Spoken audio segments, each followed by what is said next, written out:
internal trouble in 1953. And he ruled over Iran for 25 to 26 years and murdered and oppressed the people. The people finally didn't like it, and they got rid of the Shah. The first CIA intervention was in the Islamic Republic of Iran. So now, let's get back to where we are. Right now, we got a world epidemic. Right now, we got Iranian technicians. Remember, like right now, Iran is independent. That's what's hated about Iran more than anything. Not only are they independent, but they're expanding.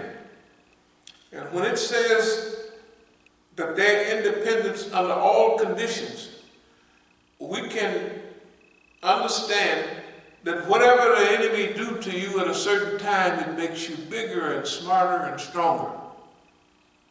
Why nobody else have independence in that area? Because they have not stood up and built their own infrastructure. When they want weapons, they have to buy them from somebody else. When they want to fight somebody, they have to get permission from the United States of America. Now that means that all the Saudis, if there's trouble in Africa, Boko Haram and all those people, they're Saudi Arabian agents working on behalf of the United States of America to give Africa, under the U.S., the legal right, although nobody invited them, to be in Africa and have drones all over that region, to get into everybody's business.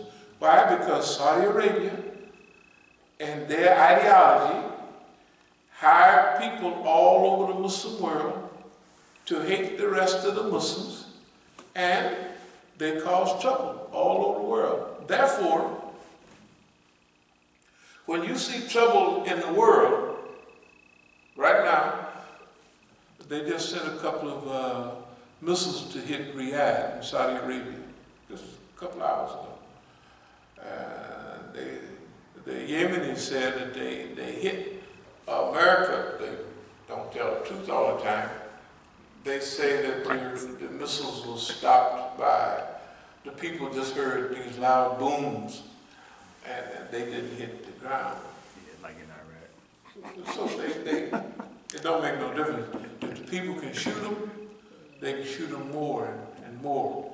And remember, epidemics, cholera, and all of that, where does that exist before this stuff now? In Yemen, because they was bombed and they've been murdered. Okay, now independent. After the war that Iran had with Iraq, and they had no help from nobody, just like Noriega was done, when that was their homeboy, he could sell all the dope he wanted. When Saddam was fighting Iran, he could turn flips or do anything he wanted. But after the war with Iran, and he started picking on Saudi Arabia and Kuwait, U.S. stooges, they had the biggest invasion since World War II. They invaded. Saddam finished him off. Well, the first time they didn't finish him off. They left him in a little power. Why? Because if they took him out of power too fast, the Shias and everybody might rise up. Which America, they did. They rose up because George Bush told them, rise up, rise up. And they believed this guy. They rose up, and they left Saddam with helicopters, and they crushed him. So the U.S. is a violent, it's not rotten. This is they unnecessarily evil. They're like shaitan. That's what Iran calls it, shaitan Bazur, the great Satan. He acts like that, the big Satan. Okay. On this thing of independence. Iran, right today, you know, if the people heal themselves and this virus stuff, they can take the plasma, blood plasma, and shoot it in somebody else, and it might cure them. That's what they're doing in Iran right now. The people that have been cured, self-cured themselves, there might be an inoculation or something in the blood. So they take the blood from those people. I mean, they're doing that today, and they're giving it to their people. Because you notice the thing in China slowed down. They got charged of that thing right away. But Iran is not totally, Iran is doing all the right things. And Iran is also having war maneuvers on this genocide stuff that they say this may be a genocidal attack, right? A virus attack, a biological attack on them. That's what they're holding, and they started that on March 15th. They've been doing that. As soon as they heard about it, they started training on it. They said, oh, it's supposed to be in China and it's supposed to be in Iran. We're going to make sure.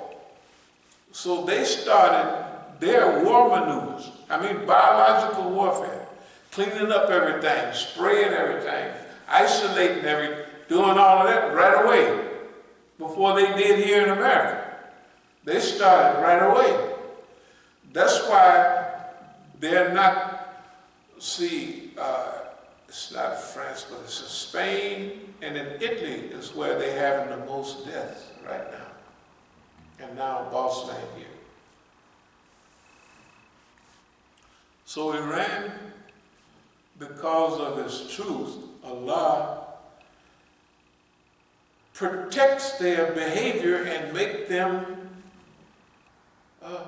it forgive them their sins. That's what it says. Because they're definitely not perfect. Iran's not a perfect country. Neither is the leadership. Or I won't say that. The leadership is very good. The big leadership. But when the FBI was here last year, and they were saying, we want you to stay away from these people, that people, and he had New Horizon. I said, New Horizon? Those, that's your homeboys. You know why I know that's their homeboys? Because they're friends of mine. And I know what they do. That's what we're going to talk about today. I said, oh, no. And they just look stupid. I said, yeah, that's your homeboy. That ain't I didn't tell them how I knew. I knew because I looked at the conferences over the last several years and who they've been inviting. They have been revolutionaries. They've been inviting writers and movie makers. They had one conference on Hollywoodism, you know, all of that. So they got a whole new program there. And guess what? The movie maker friends of mine, I mean the big movie makers. See, because the guy that's in charge of the communication networks in Iran is a very good friend of mine. You know how he got to be, to run the whole show in Iran? He came over here, the office downtown, say, we want you to kind of hang out with our homeboy here. Take him around America and have him film America because we want the people. This is in 91, let's say 91, 92. So he did. I took him all around. Man, I took him all up to Boston and he interviewed Noam Chomsky and all those people. I took him to book fairs. I took him right in our neighborhood, and he would be filming people selling dope. I said, now, the guy looks white, so I said, you keep that camera down, because if the Negro see me and you sitting here, they don't think we're the police. And they are armed, and they usually, can you imagine 1990, 91 and 92 in Southeast, and you spying on people? Man, they would blow you away, the car away, and it would be, you can remember the death was written all over the Southeast. Man, those were some mean years. But I told him, well, what I would be doing is I'd be talking. I said, now, this is America, this is what the people are doing. And he would translate it later on into Persian. And so we went all over America. He went back to Iran, and he made 12 TV shows out of all the stuff.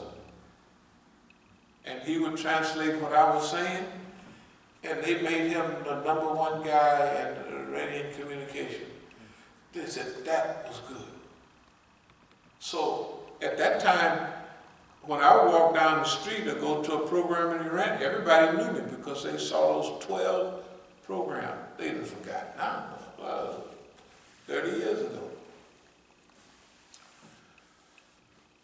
So that's how that person got to be the #1 person in Iran. Marzia Hashemi, who you see on TV all the time, she took Shahada in Masjid al-Islam in Denver in 1982. They were so-called friends. Okay. Everybody that you see in Iran now that's in some position of power, including the big timers, I mean like the people you see speaking, the ones that was over here with the school over here, they got their start with being hooked up with me. That's how they got their start. Now, Iranians, you'll know who these people are. This is Javad Larijani. Y'all can see it right there, Javad Larijani. That's Khorasani. He was an ambassador at that time to Iran. That's another brother. That's your brother here.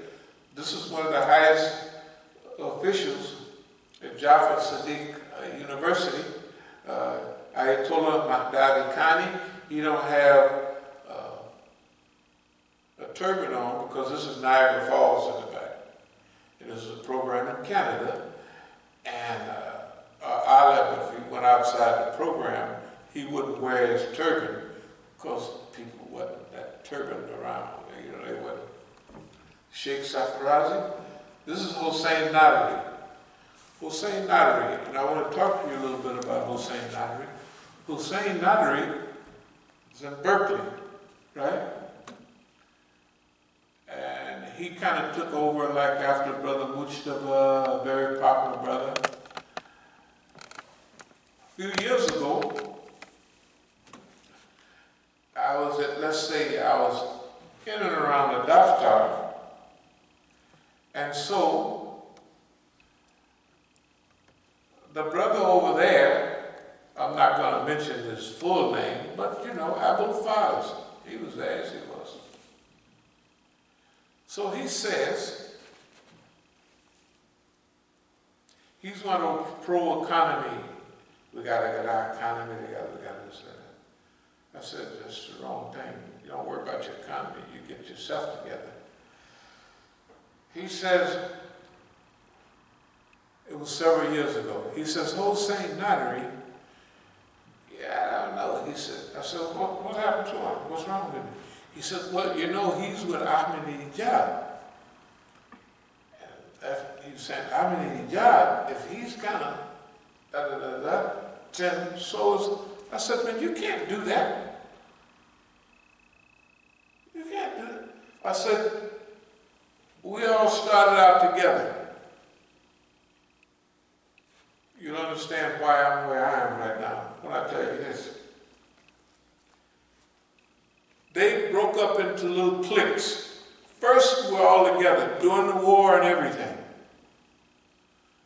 Nobody rock the boat because there's a war going on, and during a war, hey man, you have to subdue your personal opinion for the sake of the war. But in the revolution, you have people as real revolutionary. They want to change the whole thing. They are moderates that want to make moderate change. They don't want a total revolution. They want to fix things a little bit. Okay? So, you have one group, our personal people. Some of us want a strong state economy. Some of us want a mild, semi-capitalist economy, right? With a little fixing here and there.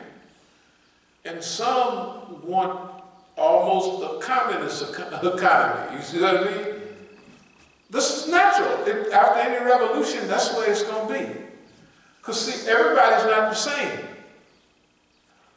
But even here in America, or anywhere, you are allowed to have your opinion. That's the way it is in the Islamic Republic. But the clique that's been running some of the stuff here in America and around, there's a clique that's kind of in power now, that's losing power real fast. Let's put it like this. The ones that supported the treaty with Iran and, and what have you, 2015 JCPO, whatever it is. I told them myself, I said, go ahead, sign that treaty, hook it up. I said, as soon as you do, though, you cut Bossman's throat. Why we do it? I said, because he's going to cut your throat. And they looked at me like,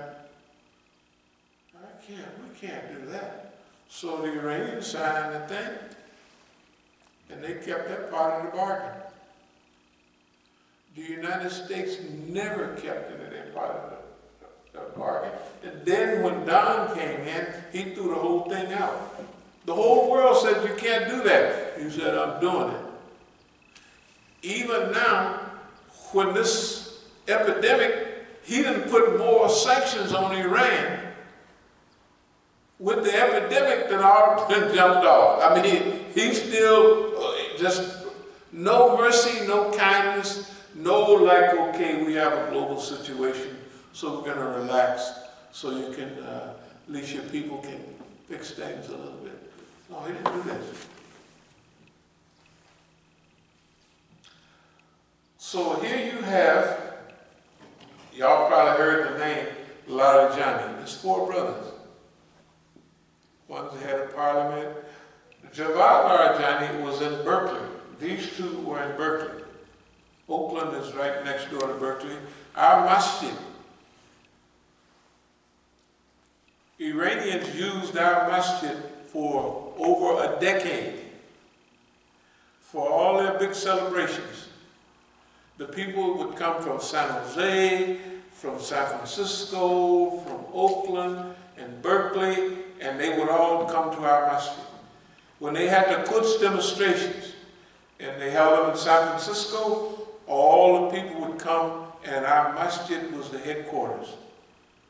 Sisters would sleep in the back, and had some doors back there at that time, and we would be in the brothers would be in the front. We would cook like we cook all. That's why we got to cooking so good. We would prepare meals for everybody. And the Negro eggs, all the Iranian sisters would come and they say, brother, how do you cook those eggs? And I told them the truth. Because we traveled, I'll tell you about the truth. Before we traveled up in 81, we traveled up the coast to Chico State, then Eugene, Oregon, the University of Oregon, Corvallis, Oregon, Portland, Oregon, and then Seattle. We traveled up the coast raising money, for our masjid in Oakland, and we did okay. when we was in Corvallis, Oregon. We were staying with a Libyan brother. He cooked some eggs. I said, man, what do you cook? What are those? He said, I just call them Libyan eggs. The next, we stopped, we had eggs again. I said, man, what's them boys who did this and did that? Call them Iranian eggs. So when we got back to California, we took bell peppers and onions, and we expanded it, and our little spice stuff, and we call them Negro eggs.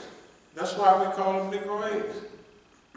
But we built off of what we learned from everybody else. We just watching and watching. That's how we learn how to cook. We cook, watching Pakistanis cook. Boy, this is good food. But sometimes it's a pinch hot, right?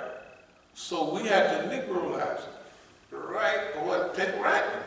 No, everything we did, we do it from we're a mixture. We got our clothes, our uniform, shalwar kameez from Pakistan. Why we had a shalwar kameez? Because if you wore them long thobes, right? You can't fight and you can't run in them thobes. It's like a dress. You have to pull it up and then run, or pull it up and fight. And all the people do is pull it back down and you stuck. You can't stretch your legs out, right? You can't get a wide base. But the shalwar kameez, you can kick in it. It's like a little, a martial arts uniform. Plus, it's not thick. If they snatch it, they just snatch it off of you, but you're not imprisoned by it. That's why we chose black shalwar kameez. Because out of all the clothes that are kind of Muslim, I like shalwar kameez. So we're a mixture, it's a Quran or something, and then our own stuff. Everything we do, we looked at everybody else, and we studied. Okay, we had a program. This is just a discussion. In fact, it was May 30th, 1982. And I gave a lecture. It was at King's Hall at University, UCLA. And I told the people there, we was hanging around everybody, I said, we don't want Pakistaniism, because everybody would teach us at that time their religion of Islam, but mixed in with their culture, right? And their pronunciation. So I said, we don't want Pakistaniism, we don't want Iranianism, we don't want none, all we want is Islam. So we was